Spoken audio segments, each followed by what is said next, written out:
Hey guys, I'm Chris. And Mike.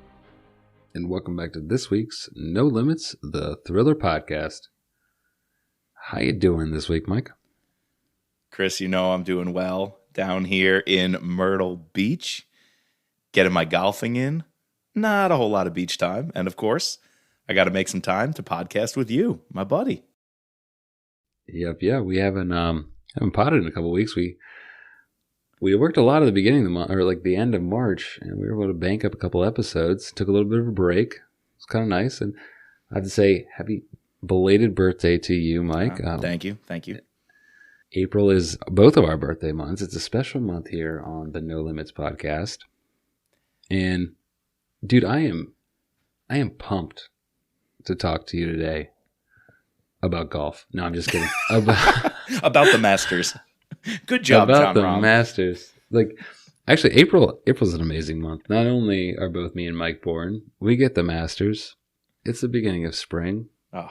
Mike's down here golfing 36 holes in one day. I'm freaking jealous. Spring He's break, getting man. ready to He's getting ready to sandbag our Penn National trip in July.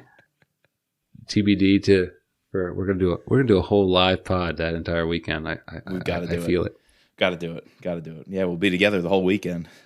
But this month is pub month for the new author we're going to be covering on the Mitrap podcast, Don Bentley. Yes. Forgotten War. Is that the new one coming out? And by the time you're hearing this, it might be out or just about be coming out. And correct me if I'm wrong, that's book 4 in the Matt Drake series. Correct. Yeah. So we're actually going to do something interesting here.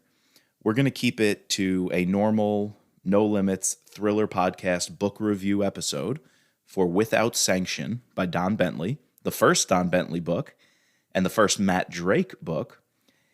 And we're going to actually save a little bit of our conversations of how we see this book fitting in some of the character building, the universe building, how that fits into a potential Mitrap universe. So, of course, they're two very separate things, but we're going to record a separate discussion next week for the Mitrap podcast, where Chris and I kind of look for parallels or at least influences that Vince Flynn and that series may have had on Don Bentley's first book, because there's clearly influences. There's lots of things being done here. I'm excited that, thematic things and stylistic things that could be brought into a Mitrap story that I'd be really excited for. And so I think that'll be a fun separate thing to do. Let's let this book stand on its own today with a review and discussion episode. But I'm definitely chomping at the bit to see if you caught anything that might really align with what we're looking for Don to do moving forward after Code Red. Yeah, and I couldn't help myself, like, as I'm listening, as I'm reading, thinking about, how he would write this in a Mitrap universe, or like insert character X here for Right. this character, But then I found myself, and I think we're going to get into it in terms of the progression of this book. I love doing first book, and I love doing first book and second book. And I would really, I think, obviously we're chugging along with our second series in Scott Harvath, which we're loving, but I would love to now dive, since we're kind of caught up. We have a couple of new releases we're going to want to touch over the next couple of months, but I would love to continue doing this series. We have, a solid 4-book arc we can go into and see that first book to second book progression. But it's always interesting to me, the first book, like, what is the author going to do? How much are they going to jam pack into this? And I really think we're going to get into, like, there's a lot in this novel. Yeah. And I'm starting to understand why, like, Mm-hmm. You want to tell a story. You don't know when you're writing these, probably, like, are you ever going to get a chance, to do this again? We saw this with Connor, right? Like, and we even brought it up, like, in terms of, putting different things, little tidbits. And, it's like, I don't know if I'm ever going to get a chance to write something else. And I wanted to say this thing. So I wanted to put this scene in my novel. So I did it. This definitely had those things, and I do think I'm now a little bit more, I rest assured, Yes. that Don is taking over. Like, I was a little bit worried because I didn't know who he was. I hadn't read a book yet. But now that I've read this first novel, I feel better about myself. and the state of the Mitrap universe. Yeah, 100% with you. I can't agree more. I don't think I was ever ambivalent. I wasn't worried in any way, but in the back of my mind, Sure. I was like, I don't know who this is. I've heard all the news, I've read the bios, I've heard interviews, but I have not read his written work yet. So this was a big opportunity for me to kind of come into it. Actually, I had two mindsets. One was, I want to let this book stand on its own and read it as it is. I want to look for these connections.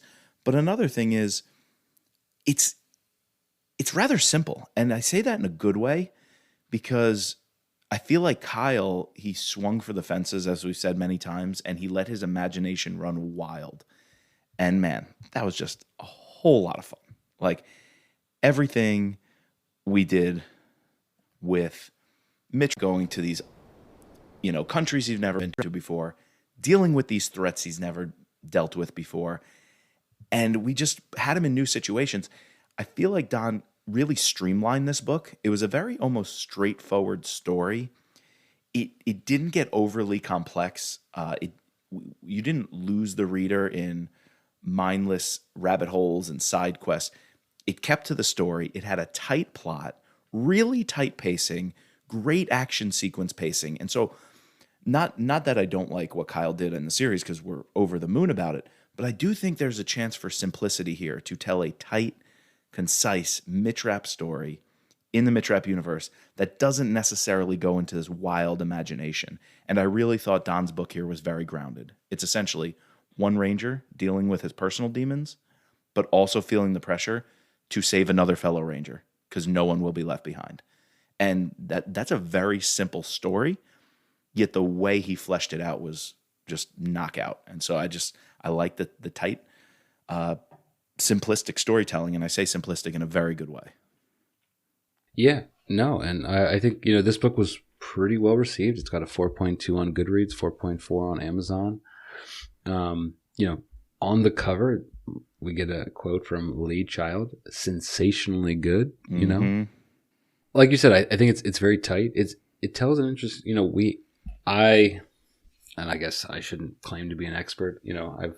You're more of an expert in this genre than me, but we haven't had many that have DIA as the focus. So that's something new to me.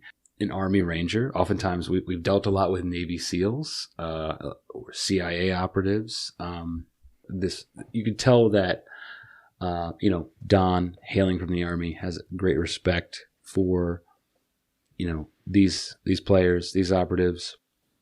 I think once we got into Syria and we're getting into mission preparation, mission action scenes, it was freaking humming, man. That's where it took off. It was so crisp, Dude. So clean.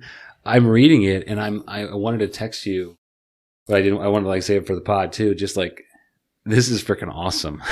The whole hey ho jump sequence and going into that description and the pre-flight check. I've never been more intrigued or enthused about everything that was going on. Yeah. The minutia. That was exactly, I cared about it. I appreciated it. And it was that attention to detail that really, really sung that Don put here. I'll be honest. I don't think the book really started for me until that hey-ho jump and him embedded in Syria. The minute that happened, to me, it became a different book and I became a different reader. I, unfortunately, and I'll admit to the people, I started the book in the first third or so. I wouldn't say down on it, but I was okay, I see what he's doing with the PTSD. I kind of like that angle. Not sure I'm down with the writing just yet. I liked what he was doing in the White House. We're going to talk about some of the characters and the chief of staff, Peter Redman. I'm like, yeah, I could see where you're going with this guy's conflicted interest and his need to get his presidential candidate elected. That's going to trump everything. And I was even questioning the whole first-person perspective. I think that's an elephant in the room we got to talk about. At first, I wasn't sure how I felt. Jumping back from Matt Drake, we're in his shoes, in his mind, first-person storytelling. Then we go to the White House, and it's third-person, but with a bias. We're clearly in Peter's shoes. It's not first-person, but we're being led to believe that Beverly, the DCI, the CIA director, she's the bad actor. And I don't know if I can truly believe everything being said about her because it's coming from this Peter character. And I still don't know if I'm supposed to like him. So I just thought all those different strains were so different from what I was used to. I didn't feel settled in. I didn't feel comfortable reading this book. Like, I pick up a Brad Thor novel, I know what I'm getting, I'm all in. This one, I would say it was a rocky road. Kind of mirroring what Matt Drake's going through with his recovery. I'm kind of like, I don't know how I feel about this. I have questions. I'm uncertain about it.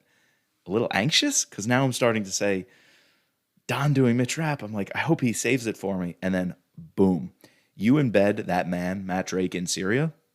I'm all for the first perspective, the first person narrative. The second he's on the ground operating, trying to link up with his asset Einstein, being driven by this local ISIS recruit, an American kid turned extremist. The second I'm seeing all that through an operator's eyes, it's the coolest reading experience ever. And for some reason, that made me like the White House stuff better. I started liking the political maneuvering scenes even more. Then I felt more comfortable going through what Matt Drake was going through with the regrets that he has in his mind. I don't know why. Something switched halfway through this book when he was in operation mode that I was fully clicked in. And to me, that's when the book got started. Yeah, no, I think it just... You're right. I think it took a little bit of adjustment. We haven't currently on this pod covered a book that does first person, but this is like almost like mixed first person, right? Yes. You're saying because he writes clearly as first person anytime we're with Drake, but the only other time we're not with Drake is when we're with Peter, pretty much. Like right. I and now that you're saying it, I don't think we're ever, if we're not with Matt, we're never not with Peter. And that's what I meant by simplistic. It's only those two storytelling devices side by side.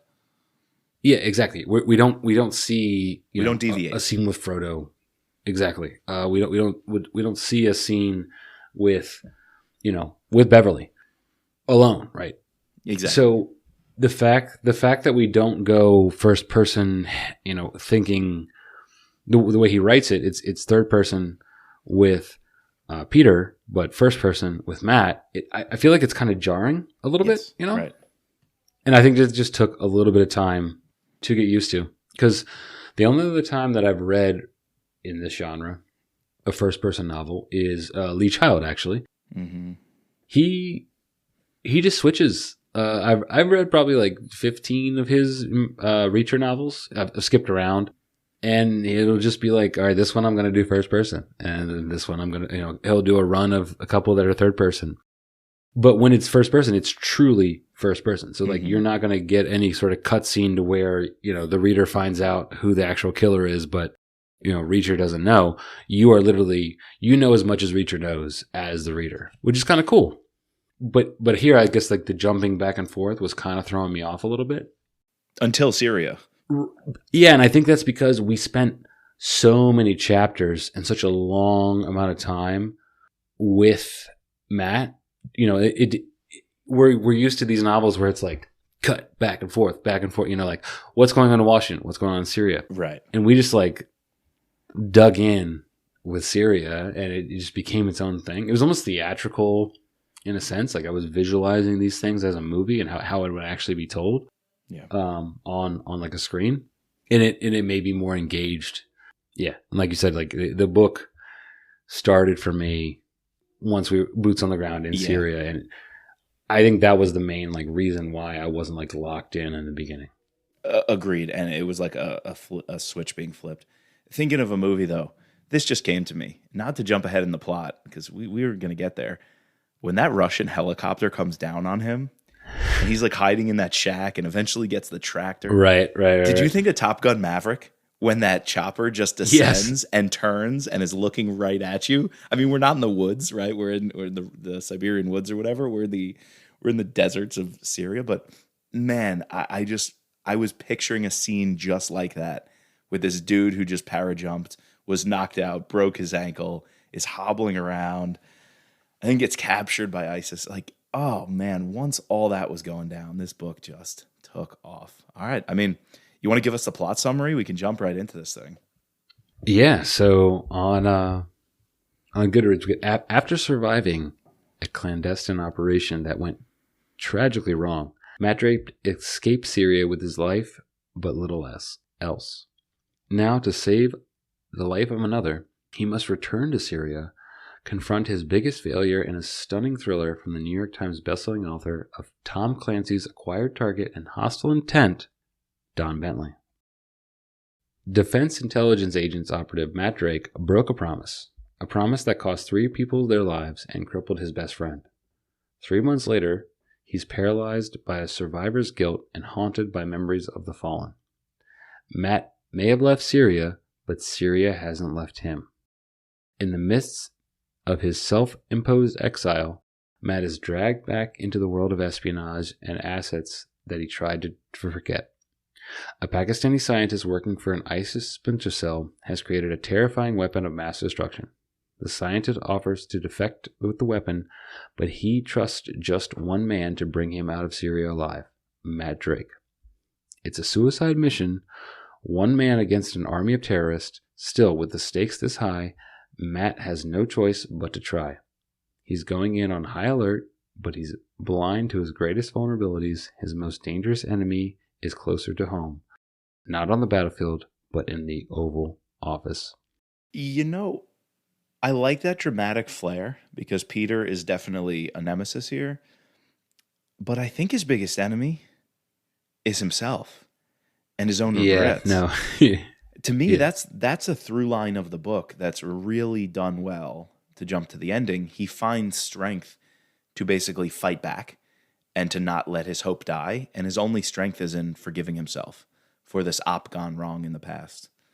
One that truly wasn't even his fault, but he failed to come through on a promise due to the political hierarchy and military hierarchy.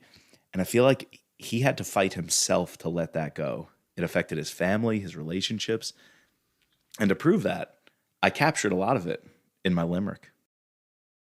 Did you know there once was a man named Drake, saving a fellow ranger his stake?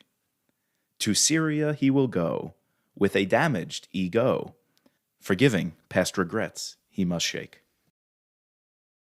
Damn, Mike, you are good. You came up with that in pre-pod. I was like, do you have a limerick? He's like, nope. I was like, I gotta have one. Yeah. That's so good to come up with that quickly, dude. I was like, I'm not doing Don dirty here. Our first coverage of his book, I'm giving him a limerick I'm proud of, and that's a 30-second banger right there, let me tell you.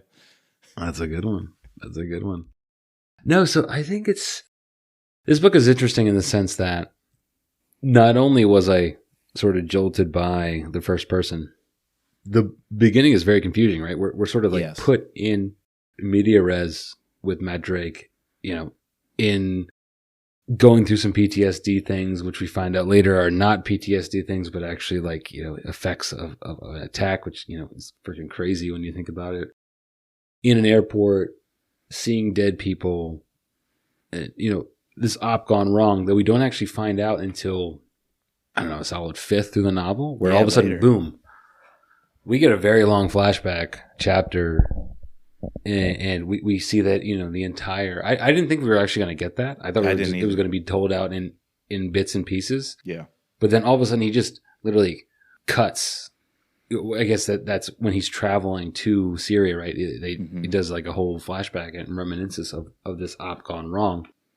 But yeah, I was sort of like confused about who is this guy? Why is he seeing these dead people? Why is he running away from his wife? Who are these FBI agents here to to recruit him? It was very interesting to place us, in the middle of this thing. I guess because also the first chapter, right, is his asset. The whole clicking, pulling that trigger. So we see the very beginning of the op gone wrong. Great scene. And what the ultimate flashback will be. Yes, and some of this writing is very good. So I'm intrigued because I'm obviously analyzing this guy who's going to be writing my favorite series ever. And then I've tried to pull all these parallels. And then I'm also confused about who is this guy? I gotta figure out who Matt Drake is. But then once I understood who he was, the picture is starting to get a little bit clearer. Yeah. I liked this figure of Matt Drake. I thought he was interesting. He had a lot of, baggage, a lot of interesting tidbits, being a full character. I don't know. What did you think of Matt Drake as a protagonist? I agree with your take 100%. I wasn't entirely sure how I feel about him, right off the bat. I identify he's going through these struggles, but I'm a little confused when he sees the dead faces instead of his wife's face and how he's running from all that. I do like these little nuggets, like you said, of playing the music. Right, he strumming the guitar is how he gets out of all this and overcomes it and can kind of store it away, and how music is important to him. And even the opening conversation with that old veteran Jeremiah, the shoe shiner at the airport. I love some of the dialogue and I really like it, but I'm still in my mind like, who is he? Can he operate? How do I trust that he's going to do some badass things? Like, I need to see that before I can totally buy into who he is. And again, it comes out in the planning for the Syriop. Once we get the backstory filled in that connects to that opening chapter, because I really, really like the opening chapter of that Syrian family trying to activate the beacon, and it's in the coffee pot in the cabinet, and he activates it the last second. And so I'm kind of like, okay, cool. Matt Drake's going to come save this dude. Like, that's how Matt Drake's going to prove to me. He's going to send in the cavalry. He's going to be that guy we need him to be. Yet he wasn't. That didn't come through. His team, the QRF team that was on standby that he hoped would be sent in to save his asset, and he promised him, you put that beacon on, we'll be there in a matter of minutes. I promise you this. Yet the political powers that be pulled the op, didn't want to get us more embedded in the region, didn't want to risk our people. And Matt left his asset high and dry, and he lost his family for it, and lost a little girl, a beer that he loves. As those things got filled in, I had such a better picture of who Matt Drake was and what he was going through. Then I was bought in to him not only having to go back into the game, when he gets that call from James Glass, and when he talks to Frodo, all those things meant so much more to me, knowing how that op went wrong. Then I identified with Drake and his journey to overcome that. And just listen to a couple of these quotes. I think these quotes, they're very quick, very quippy. There's a lot of good writing here that's packed into very small passages. For example, quote, "Everyone paid a staggering price for my failure. Everyone but me." And things like that are through lines through the story, that this is what the man's dealing with, even though he's getting pulled back into the game. Then on top of that, we know he's a badass operator, because he's dropping lines like this, quote, "Death and I were old friends." Or one time when he's in a shootout and he eventually gets to Einstein and he extracts Einstein, they're in the car. And Einstein goes, "Are you threatening me?" He goes, "I don't threaten, I inform." Like little nuggets like that are telling me Matt Drake is the operator I need him to be. His personal demons are kind of holding him back from being fully the operator he needs to be.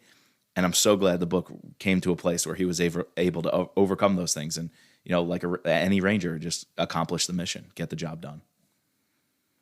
Right. Yeah. What did you think about, this sort of, oftentimes we see these dueling storylines. How did you feel about to juxtapose the beginning introduction of Matt Drake to the beginning introduction of, I guess, our quote unquote political foes? Eventually we're going to get into who the bad guys are, but would you classify a Peter and the president as the bad guys of this story? I think we have to parse this apart. And I think maybe this is kind of Flynnian here because, good old Flynnian, either situation room. It's very, very Flynnian. Right. White House counsel, or even on the Capitol Hill. Not every person there is black and white, good and bad. Everyone's got some gray zone. Everyone's got some demons. And Rap's got to, put them front and center. Rap's got to call you out, cut the bullshit, and make people answer questions. So I don't think we've seen a reckoning yet for the president to know truly which side he's on. But I suspect President Jorge Gonzalez is going to be a really good guy. And I feel like it's just his reliance on Peter as chief of staff and the nefarious things Peter's doing. I mean, he essentially calls in the Russians. Like literally, he calls his asset in Russia to kill and threaten our military personnel on the ground from rescuing a ranger. Right. and he does it purely That for was crazy. politics. Right. He doesn't want the election, the interference with the election with an op gone wrong in Syria. He even wants to cover up, CIA service members' deaths and this tragedy. Anything to not put us deeper into the Syrian conflict, even if going deeper in means saving our people and saving, innocent life.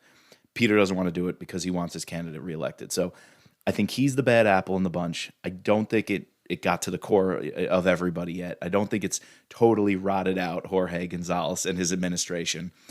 And to be honest, every bad thing we were told to believe about Beverly in charge of the CIA, I don't think I trust it all because it was coming from Peter. No, I don't either. And so I think she could have an Irene Kennedy moment, or at least she's genuine and actually really good at her job. It's just we've only been shown the bad things. So I think there's a redemption arc for her. And I'll turn the question on you and hear from you, but I do want your response to this. And this is the final piece of evidence why I think President Jorge will be on the right side of history here, because here's how he's described, quote, "The son of Mexican immigrants, the president did not have an impressive political pedigree that was tied to generations of family wealth. But what he did have was charisma, a work ethic second to none, and a general sunny disposition, a rare quality among professional politicians." I mean, he was even described as like a Reagan, able to reach out across the aisle, but also a no-nonsense kind of guy. So I think, as it says, an anemic economy, troubles in Iraq, a spiraling conflict in Syria, and now a traitorous chief of staff. I think the deck was kind of stacked against the president here, but the president standing on his own, I think eventually will come to love.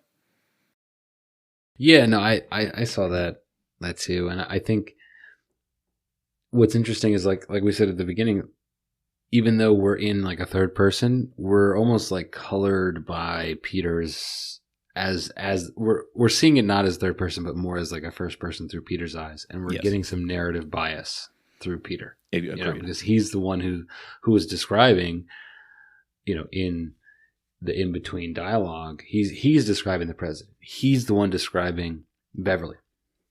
We never get into their heads, so we're only getting his disposition. And, when it came time to it, she made the right call. She said, "I think you should go in." Yeah. So there's obviously some political maneuvering, and I like this aspect. This is something that's in every Mitrap novel, and I could see how he's going to play up on these characters and bring it in. I was also intrigued by the Charles character, the rogue CIA station chief operative. I think we didn't get very much clarification on him. I thought that was an interesting twist. Most of the time with these novels, we're not left with so many loose ends. I felt like there was a lot of cliffhangers. Normally there's like one cliffhanger, Agreed, yeah. Think of Spy Master, Scott loses literally his entire family. Right. His mentor, his wife, and he gets captured. Like, all right, that's it. But here, we're not only left with what the hell was Charles doing with the Syrian commander who claimed to have been, knew about him, knew about Frodo, like was sent to essentially kill Mandrake. Right. Was Peter involved with this? What was Beverly involved with this somehow? Like, there's just a lot of little mini trails. Well, that French dude or Belgian dude or whatever embedded with the series. Oh yeah, who is he? The Mr. Suave. Mr. Who is Suave, Mr. Suave? Yeah. How did he know Matt Drake's name? Right. There's bigger fish here. Exactly. So I thought that was, and I was kind of like, oh, this is cool. Like, when you watch like a movie or, there's a lot of little things, or like not maybe not necessarily a movie, but like a season of TV. Mm-hmm. There's normally like multiple threads that they can then pull on the next season. And I felt like this book left me with more of those than traditional books in this genre have left me with. So 100% agree with that. Yeah. This book really made me want the second one. And I'll be honest, for a book that I really enjoyed, I really, really liked, it did enough to want me to continue and finish the series, but those cliffhangers are definitely like the closer. It not only did enough, it really made me want the second one. Some books are so good, you absolutely have to get the second one. This one was so good, and intrigue the hell out of you in the last chapter, in the final pages, needing to know what's going on here. So, I really like that take as well. We talked a bit about the bad guys. Let me ask you what you think about two really awesome characters, candidates for our winner section on the scorecard later, James Glass and Frodo. What did you think about the good guys on Matt Drake's team? Dude, so Frodo is awesome. Probably my favorite character in the book. So good. Very sad he's a fictional character, but still very sad that he, targeted in that attack, lost his arm. Obviously his legs are messed up. But just, reminded me, like, kind of, again, to parallel this with Mitch Rapp, but was like as if Marcus Dumond wasn't just a Brainiac guy, but if Marcus Dumond was an operative. Scott Coleman and Marcus Dumond. Exactly. Yeah. If you merge those two together, that is Frodo. It's perfect. Throw in like a missing, like a battlefield, scene gone wrong, and you have your person. So that was cool. It's incredible. And Glass, while we didn't get a lot of him, we got like the seeding of him where like I want more of Glass. I think he's going to be an intricate. I could see him being, or at least I hope him being an intricate character going all along in this series, kind of like your Stan Hurley's, exactly, or Gary Lawler, your Gary Lawler, like that kind of mentor figure for. I mean, he does say that he only knew Matt Drake for 5 years, but still, he had that. I don't know. He reminded me of like J.K. Simmons, like the character that like J.K. Simmons plays in like all these movies, like that guy. 100%. I love these guys. Definitely, Frodo is if he's not your winner, he's got to be your winner. Oh, yeah, and then that also compounded the personal demons Drake is dealing with, because while not directly responsible for Frodo, he felt responsible. And now having to go through this, being in the field without your backup, without your wingman, without that overwatch from your buddy who always had your back, and you guys are operating thousands of miles apart, and, the comms are shaky in and out here and there. When he can talk to him, you just see that bond come through. I absolutely love the dialogue between the two of them. And we are in Matt Drake's head a lot. So I think that's one benefit of first person. Another one I'm going to talk about in a little bit, but one of the main benefits is every time he talks to Frodo, that conversation is so much deeper, because you're not only getting to hear what he says about his friend, but you get to see and hear what he's thinking about his friend. Right. The dialogue isn't the only way to access their relationship. And that's brilliant. Absolutely brilliant there. That's the benefit of first person. Yes. Right. Because a lot of times we'll get the dialogue, and, maybe the narrator or the in-betweens can give like a little bit of introspective. Right. But here we're getting, and like you said, those conversations with Matt and Frodo, he's saying what is almost sometimes unwritten. And I like that a lot. And perfect. That is what, at the beginning of the novel, I wasn't a huge fan of first person, but I think I am I still prefer third, but there are some benefits to first. Yeah. And I got another big one we'll talk about towards the end. It's perhaps my favorite, not my favorite scene of the book, but my favorite written excerpt, passage from the book. And it's a soliloquy totally in Matt Drake's head. And it's just first person is the vehicle to let that kind of writing be as good as it is. One last thing on Glass. Actually, two last things on Glass. The little details just make this book pure entertainment through and through.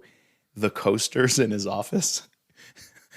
This dude is just like, he's like the Stan Hurley. There's no other way to put it. He's got coasters of all the bad guys that he's been involved in ops on to kill.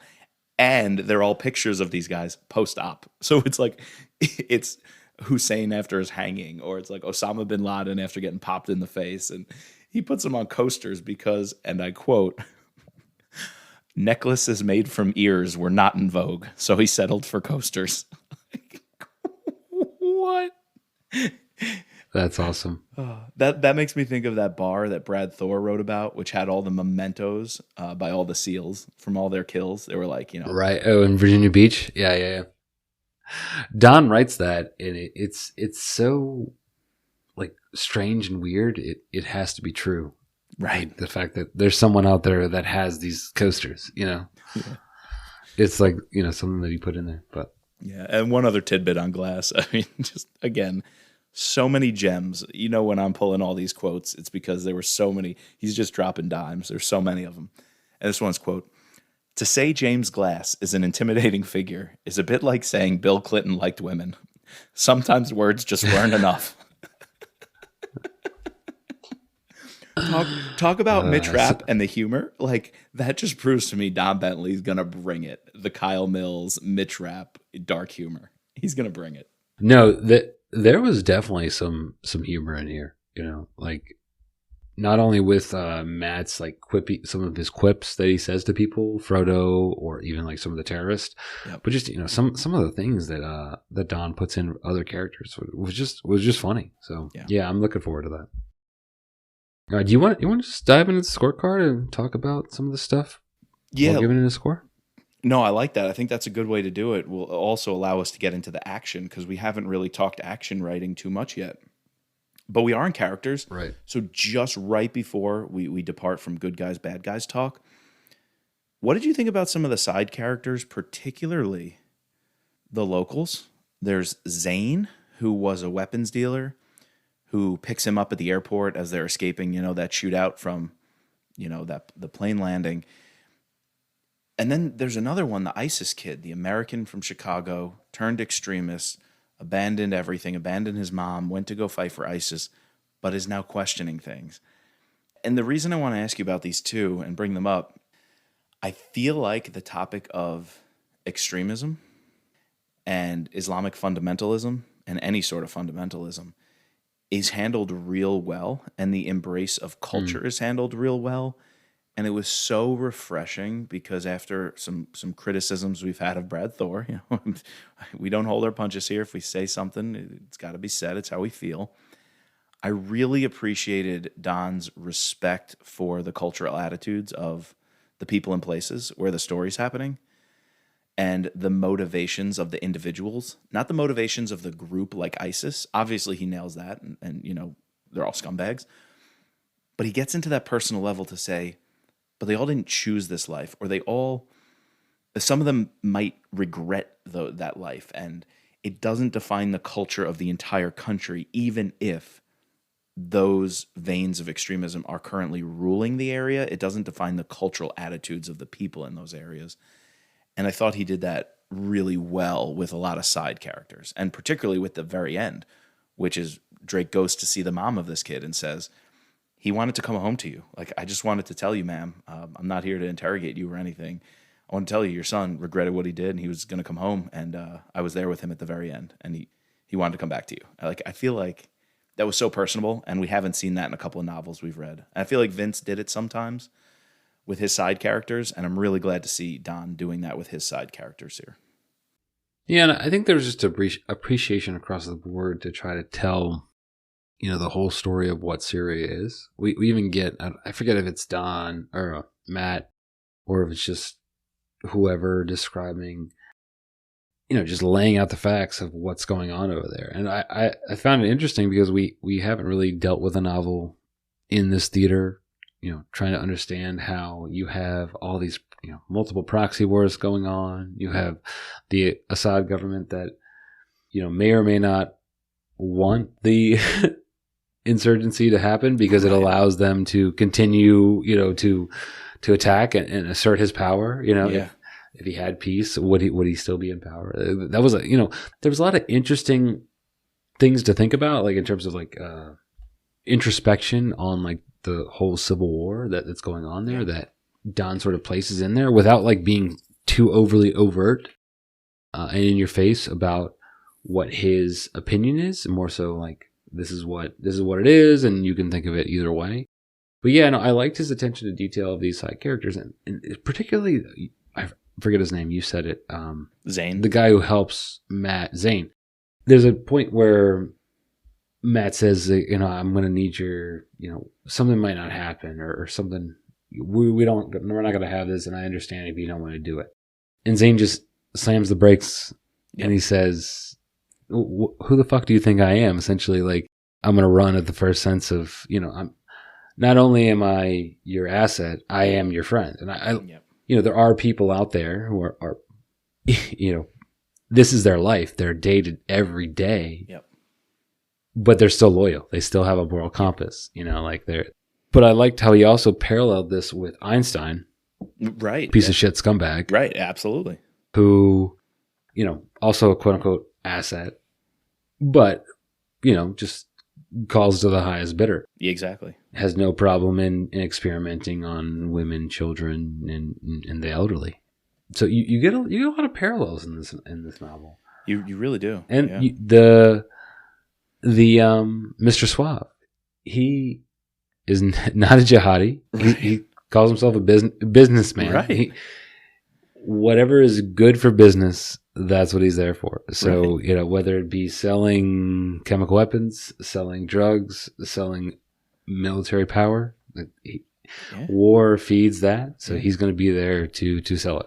He's an opportunist. It's interesting these different, you know, characters we get. Not only the political guys, but the in Syria natives. It's like Lord of War. Was that the Nicolas Cage movie? You know, he's an opportunist. Yeah. That was good.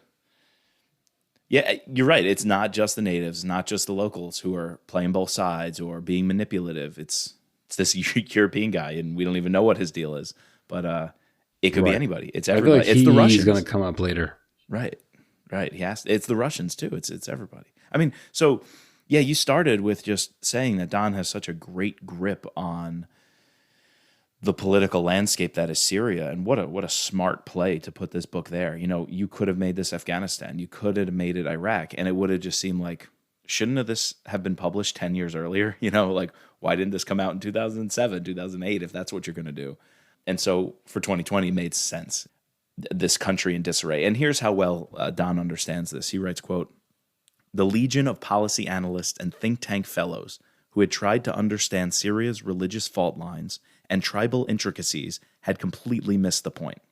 At their core, people crave stability and safety, and ISIS offered both in spades, provided, of course, that you subscribe to their malignant form of apocalyptic Islam. Nobody's perfect." I feel like he's recognizing, you know, it's like the drug gangs in like Brazil or Colombia or something.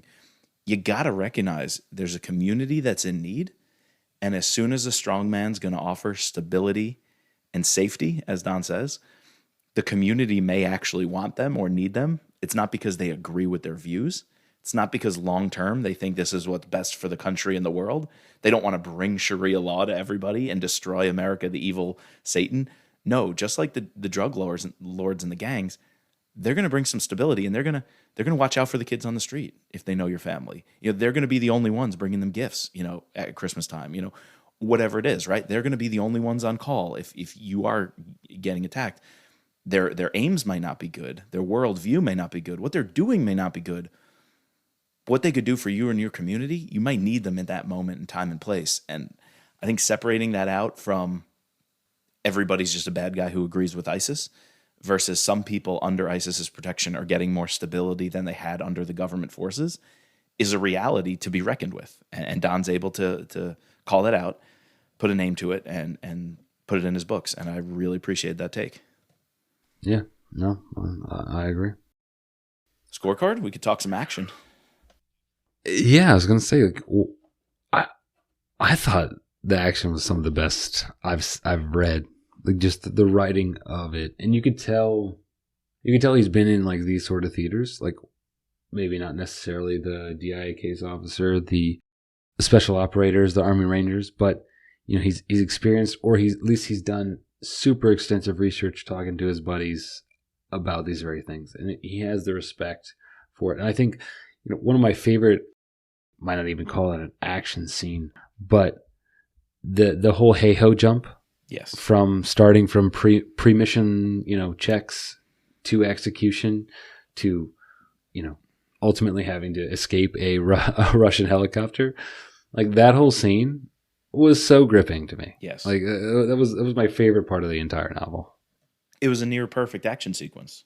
I mean, that reminds me of like Vince Flynn's Term Limits helicopter scene on the Potomac, or Right. some of Brad Thor's like iconic action sequences skiing down the slopes. It had that same from Lions. It had that same level of buy-in from me that was not forced in any way. I was just absolutely gripped. It's like that pinnacle in a movie, like a Bond movie, when it hits that stride of you can't look away. The book hit that stride at the exact right time when it needed that. And to be honest, that also kept up. From that scene forward, you were on your toes the whole time, because soon thereafter he gets captured eventually, right? He's in prison with Shaw. A whole lot happens there. So it's almost as if that scene was awesome on its own, but it was awesome in terms of how it led to the entire final action sequence of the book that sustained for 200 pages or something. It was awesome. Right. And then there was also a really cool action sequence which didn't have to do with Matt Drake, but it definitely gave weight to what Peter, the chief of staff, did by tipping off the Russians, and was a recall to that Russian helicopter, brought it full circle when there was that showdown. The QRF team that Frodo and Glass got to be authorized to save Shaw because the beacon was embedded and we knew roughly where these guys were. We were going to send in the cavalry. But then that Russian fighter pilot, he fires a warning shot and it's like, turn around. And honestly, you could fault that captain or that pilot, whoever he was, for turning it around. You could say he succumbed to the Russian aggression. But I think he was playing the long game. He's like, if we get shot down here, we're going to have unleashed a whole sequence of events that we have no way of winning. We were shot down by a Russian. That looks bad. We were the ones, the aggressor, going into their airspace. They had the right to do it. There's no way we win on top of this, and we'd have to have a retaliatory strike. So I think him turning around was, as disappointing as it was the right play because there was no good answer in that situation. And the only good answer is think long term and come up with your next move. And then the counter move was even better, that we would bomb the shit out of their runways so they can't even launch anything anymore, that they'd be entirely crippled. And so we put the trigger back on them. I thought it was a really brilliant scene. Almost like that felt very Clancy-esque. That Yes. the war games back and forth, whether it's planes or helicopters, it felt very, very Clancy. Yeah, and you brought it up earlier. This whole idea of like the Top Gun-ness of those scenes was freaking awesome. Just the attention to detail of describing, not only the Russian warplanes and the American helicopters, but once we get involved with the Raptors and getting a little bit of introspection of not only the Russian pilot but the American pilot and what they stand for.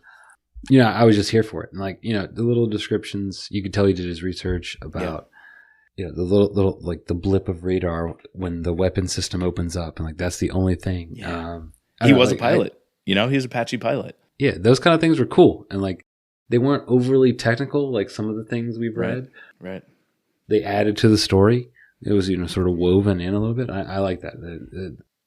The last, I don't know, freaking 2/3 of this book is pretty much just jam-packed action. So I don't know. It gets a pretty high action score from me. I think I'm gonna do a 9. Yeah, that's what I was gonna do too.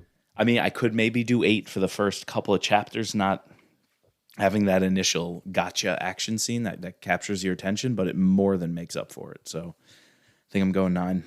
Yeah, but I was thinking about that. We get the little bit of action at the airport where he's being taken down. That's true. A little bit of the opening scene is his asset is sort of trying to figure out send the signal, that kind of stuff. That's a great point.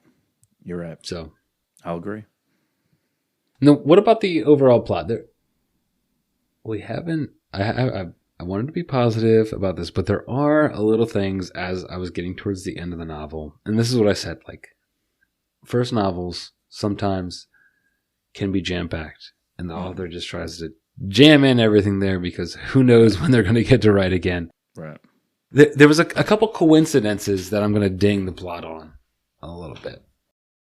The whole idea that the only reason, like, did you buy the only reason that Einstein Peter was trying to? Oh well, Oh. I'm going to get to that, but like the Peter aspect of it, like, do you really think there's someone out there that would stop this just to win an election? Is that true? I think that was a little more viable. Yeah, for me, that Okay, wasn't the big faux pas. I think for me that was almost, I could buy into that. That was very much like a Vince Flynn, what's his name? House of Cards? Hank Clark, or House of Cards move. Or, Hank Clark. Yeah. I actually think there are some people who want to play politics and just say, look, if we can cover up some service members' deaths, if we can get an op to go wrong, if even Jack Carr, right? That's terminalist stuff. They're trying to cover up the experimental drug by essentially walking our guys into a trap. Right. I think it works as a literary device, and I also do buy it, I'm sure, on some level. Maybe not this stark, but on some level, the election supersedes everything, and public image, supersedes everything, even commitment to the troops. So I bought that. You had a gripe with that a little bit? Well, that was like the beginning, but you said it. It didn't need the chemical weapon story at all. It really didn't. Yeah. What was supposed to be it was sort of weaved in there. Yeah, the big reveal that the weapon was used on Drake, and that was why he's having the tremors and this PTSD, is because his brain is slowly being kind of manipulated by this chemical agent. But it didn't quite take hold in him. It was a failure on Einstein's part in the early research, was why Matt Drake is still alive. Okay, and then that ended up being the reason, because I was wondering why Einstein only wanted to see Matt Drake. I thought that was very true. tenuous. I was wondering that. Yeah. Right. And I was willing to brush it off as, I believe the relationship between a handler and an asset is sacred, and like, if that's the face that first reached out to you, that's the only person. You're not going to trust a single person. And even handoffs, right? You hear in a lot of these Cold War era times, a handler would have to pass off their agent to a new handler, and it'd be really rocky. Like to get them bought into that new handler, even if they're validating it for you, it was very hesitant. The agent would often they'd only want to deal with that person. So I kind of was willing to forgive that. But then when it's revealed at the end that Einstein only wanted to talk to Drake because he wanted to get progress on his failed experiment and try to find out what went wrong, and he was still kind of actually running Drake, right, by wanting to analyze him and experiment on him still, I'm like, maybe the weakest link of this book. No, you're right. It's the weakest link of the book, but it didn't bring it down for me too much. I kind of just like, all right, well, I didn't like that, so I brushed it aside and moved on. It's not egregious, yeah. Like I said, I don't even think you needed Einstein to necessarily be a chemical, a chemist. Like, you could have just had him be an asset that only wanted to talk to Drake, and he turned, like that kind of situation. Yeah. I think that was, and then what did you think of the end scene where Frodo goes into the president and essentially blackmails him? Yeah. And the president even gets mad at him and says I'm sorry you think that you'd have to blackmail this administration. Yeah. That was a lot. Do you think that would actually ever happen? Like Glass and Frodo being able to get audience in the Situation Room and demand this, blackmail the president? A little forced. I think I'll agree with you. First book, I'm glad we're jumping right into a White House, Situation Room, Oval Office kind of discussions. But I think to get that right, your research, your dialogue has to be so on point. And I think he played a little hard and fast, a little loose and goosey here. Who can say what, who's running their mouth, how's the president going to respond? I think that's, again, another part of the book that I would like to see tightened up. I mean, you could learn a lot from reading Vince Flynn's White House scenes or Capitol Hill scenes. Right. And I think Don, as an early writer here, could definitely benefit from tweaking that dialogue a little bit and the access to the president a little more. Maybe one more character, like the secretary who's right outside the Oval Office door, who, tries to stop them, but James Glass busts in anyway, instead of them just showing up happenstance, I'm here, Right. surprise. Right. You flesh it out a little bit. Yeah, no, there was like little things. We have to give the full picture. Give a little bit of nitty gritty. Even though really like this, but so for all that, I'd probably give the plot, I don't know, 8.5. Yeah, like it's still very good. Yeah, I was hovering between a 7 and an 8. I think it deserves that 8. I really do. Smash that 8. I think buy-in. We've already said it. Again, we've said this many times. If we're talking action in that second half of the novel, 5 out of 5 all day long. Buy-in on a couple of these other storylines that aren't woven in so well, maybe a little lower. Buy-in the beginning where I'm trying to figure out who's Layla, his wife, why can't he see her face, and who's Jeremiah, the shoe shiner, and what are they talking about?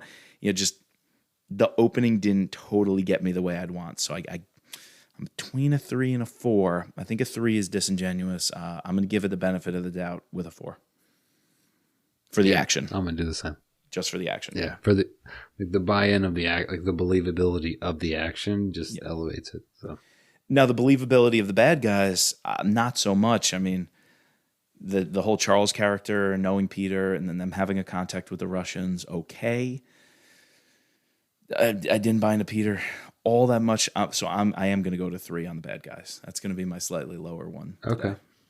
I kind of like this like Einstein character in terms of I like the duplicity of him. Even though like he didn't really need to be a chemist, but like this idea that there are these guys who are willing, scumbags willing to play either game, and then you juxtaposed against that with his other asset that he had. I like that sort of comparison. Both of them in this theater of operation. I was intrigued by the suave man. We're calling him Mr. Suave. Rico Suave. He's Rico Suave. He's kind of a bad guy, but we didn't get like too much of him to like really understand his motives. And I do think that Charles and Peter, it's at least setting up for them to be like the big bads on the political side going forward.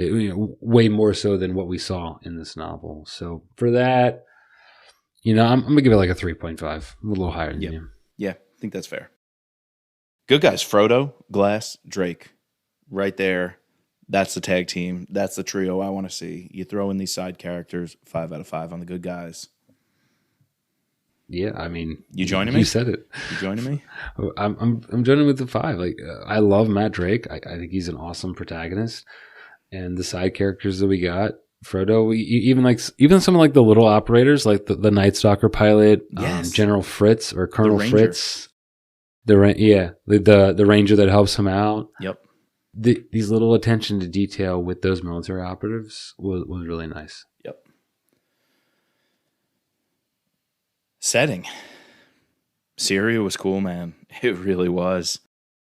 I was in that prison. I was in that little hut trying to jumpstart that tractor or that car or the flat tire and getting fired upon by the helicopter. I was in the cockpit of the fighter pilots. I don't think I have any other choice but to go 5. I mean, maybe a 4.5. But I'm gonna I like round numbers today, so I'm going 5 on the setting. All right. I'm gonna go 4, and mainly because I would like to like a little bit more description of like the theater of Syria, like and like what's going on around that, but like the individual setting description of where we were at, in that hut, in the airplane, on the way to Syria, was really good. And I think the way he describes his surroundings within the novel is very good. But I would have liked a little bit more retrospection of. I guess we got it a little bit, but almost like the Apostle. Yeah, yeah. The Apostle, I feel like we were so hardcore on those ops. You're feeling every bump, in the Jeep, in the convoy. Yeah, I felt Afghanistan more than I felt Syria in this, but I liked it how it was a new aspect to it. A new thing, like a new theater of operation. So yeah, maybe on the ground in Syria, while I was there generally or vaguely, maybe the nitty gritty the sight, the smell, the touch, wasn't fully there. And then, you know what? I might backtrack here. I felt like the White House wasn't done all that well. I don't really know what Jorge Gonzalez White House looks and feels like. We were in a couple of meetings, sure, but there wasn't much about what portraits are on the wall, what do they indicate about Jorge's presidency and the administration, what changes were made to the building. The way Kyle, man, when he had the cooks come in, he made it all modern, using glass, removing a lot of the marble, white, like traditional stuff. I feel like the White House wasn't done justice. I'm going to go to It's those attention to details that, yeah, sort of rounds out who it signals, like, without saying it, who the president is. And like that, the fact that he's that kind of person that would do that, we now understand that character better. So yeah, no, I agree with you. Like there's room for improvement, but very good start. Yeah, I agree with you. I'm going to a 4 on setting. Cover, Chris, tell me what you think of the Matt Drake. And this series keeps up through all 4 of the Matt Drake books. What do you think about the design? It does. Dude, I'm going like a solid 4. Like it's a, we get one cover that's either black or this reddish with, what is that, like a broken down building in the background or something as a secondary cover. I guess that would be the paperback maybe. Typically I don't like a man's face on my cover. For some reason I don't mind this. Maybe it's because I just don't have that. I don't have that much of a stake in the series yet, so I haven't envisioned like who Matt Drake is. So I'm okay with them telling me, all right, this is what they think Matt Drake is like. But I like the attention. I like the without sanction, the sort of angled lettering and how it's placed. I don't know, and this guy looks super beaten. And Matt Drake goes through the frickin' ringer through the course of this novel. So I like that aspect of it. So yeah, I'm with you. I love the text. The diagonal is very unique. It puts a stamp on, the trademarks. This is going to be its own series. I agree. I'm going to say I give my stamp of approval to the face here and the body. Traditionally, our listeners will know we don't like seeing the main character as an actual embodied person on the cover, particularly seeing their face. But I think it's so artistically done here with the shadows. I love the lighting on it. And the fact that you don't have anything else. I think my problem with faces and bodies is when they're dropped into what's a really cool or dramatic scene in terms of the props or the landscape. Then you just tack this body on and it becomes super tacky. But here, that's all there is. It's honestly just a black backdrop. So I'm okay. You can forgive the whole face thing instead of you just blending it in or putting it in the corner or having a little guy standing here. No, you're just going whole hog, filling a blank black space with this rough and tumble, torn and battered dude. And I think it screams Matt Drake to me. So sometimes I look at a picture like the Jack Carr stuff and I'm like, that don't scream James Reese to me. Like, who's this guy on the cover? But right here, that's screaming Matt Drake to me, and I'm for it. I love the simplicity of it. I think it matches the simplicity of the storytelling. I'm going 5 out of 5. Yeah, very true. I think it's bold. I like it. All right, give me your winner, Mike.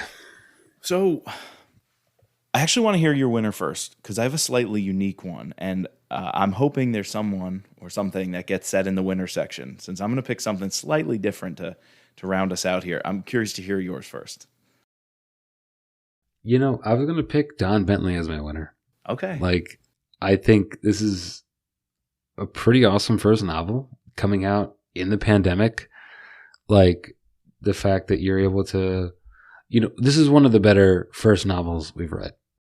And now he's going to be given the task of taking over this hefty weight of the series. Like, so I'm going to say he did a good job here, and he, deserves it. So I'm going to give Don my free space this week.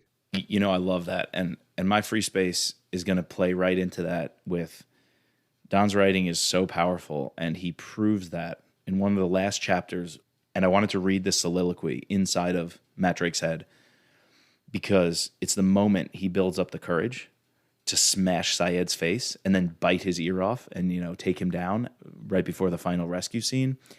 It's when he exorcises his demons, and more importantly, it's when he forgives himself. And the writing is so deep and pulls everything together. And the fact that he chose to do first person, this passage proves, it absolutely proves why that can work, why it should work, and why it's his stamp on the Thrillerverse. So I want to read this amazing monologue passage. Shaw and I were going to die, and there was nothing I could do about it. The sobering thought brought with it memories of the last time I faced death.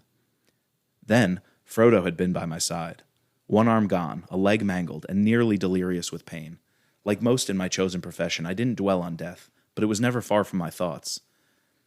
I'd been to too many funerals, seen the flag folded and handed to too many grieving spouses to think I was invincible. Scores of men, who were better operators than I'd ever be, now slept with Arlington National Cemetery's eternal embrace. I didn't live a charmed life, but I had imagined that when death finally came for me, I'd be facing it with Frodo at my side. For the briefest of moments, I thought about Layla, how seeing her across the room still made my heart skip, how her skin smelled like lilacs, the snorting noise she made when she laughed, and the way her nose wrinkled and her green eyes flashed when she was angry. She deserved better than this, better than me. She deserved someone to grow old with, someone to rock her babies to sleep at night, someone to coach their Little League teams. She deserved someone safe, maybe a high school teacher, or an engineer, or a lawyer, someone who wasn't me. I wasn't safe, normal, or even completely whole. I wasn't the man she'd grow old with. I'd never hold her hand tightly in mine as she brought our children into the world. No, I'd never be or do any of those things. But I was still a ranger. Even in my darkest hour, I was bound by something bigger than myself, the Ranger Creed. Chris, that was awesome. That was awesome writing. Debut novel. That's a debut novel, and he's writing like that. Yeah, no, that's why I gotta give it to Don. Like, some of the writing in this novel is just it's A++. Dude. It's top class. It's so good. It's top class. It's best of the best in the genre. Like, that's up there with some of my favorite Vince Flynn passages. The epilogue to Consent to Kill. Some of the amazing Jack Carr things, like when James Reese is in Siberia as the ghost, in the woods. And Don Bentley's doing that right here to close out his first Matt Drake book ever. Absolutely brilliant. Hats off to you. Glad to have you taking over the Mitch Rapp series, my friend. Yep, yeah. All right, so that leaves me with a 42.5 and you with a 43. That's two pretty good scores. It's a good scores. Very good scores. Good scores. Yeah, dude, I'm excited. I really think we should read the next couple books in this. Finish the 4 books before we get his first one, which we have some time considering we haven't even gotten Kyle's last book. Want to give that one due justice, due appreciation before we fully switch to Don. But yeah, I think in the months to come we're going to be doing more of these novels. I want more Matt Drake in my life. So. Absolutely. With writing like that, I want more Don Bentley in my life too. Yeah.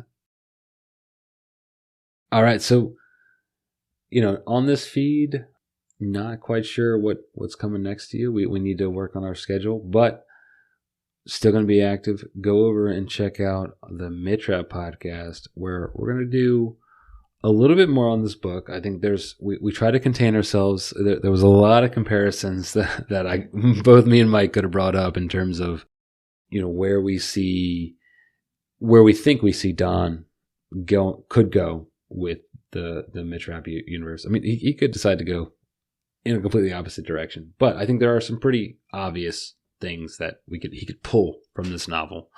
And so we want to get those down in a pod. So go check that out. That'll be on the Mitch Rapp podcast, No Limits feed in the next week or two.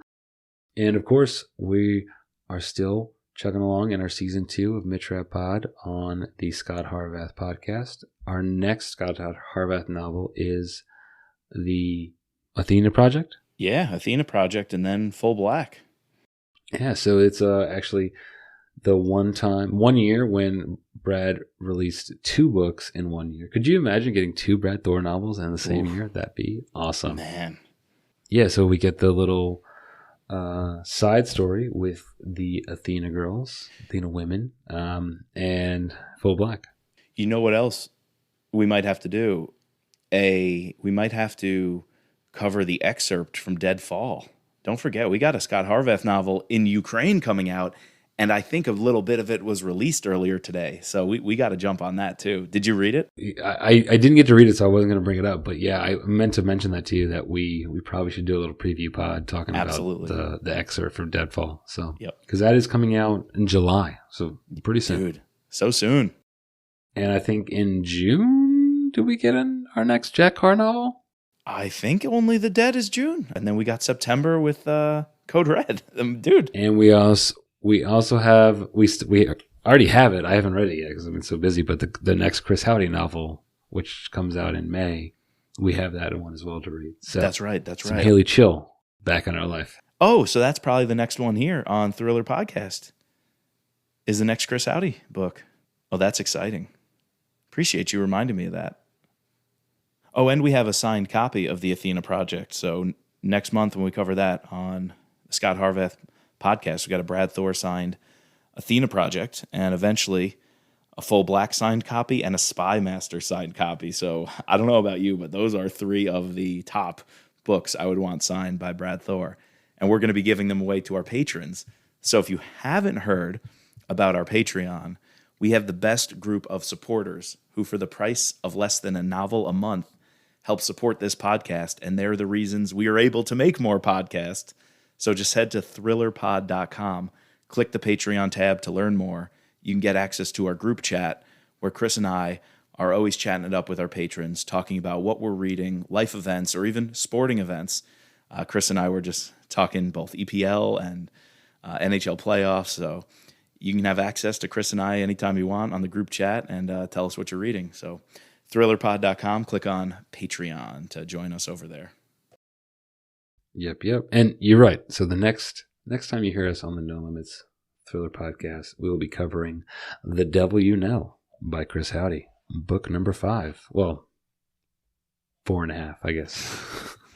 Because Insurrection Day is like a half novel. Right. Great novella. All right. So with that, we need to thank our patrons. Our special operator, Sherry F., our special agents, Daryl, Kevin, George, Matt, Dawn, Dennis, Peggy, Catherine, Ray, Bridget, Jeff, and Mark. Please subscribe, rate, and review on Apple Podcast or Spotify. You can find us at thrillerpodcast.com or on Twitter and Instagram at thrillerpodcast. And, there was so many good novels. Like, I could do Just Let Drake Be Drake, Just Let Matt Be Matt. What's the Ranger one? Rangers Lead the Way. You could have done a multitude of little quotes from this novel. It was amazing. So I don't know, which one should I choose, Mike? Don Bentley leads the way. This is the way. Don Bentley leads the way. Just let Don be Don.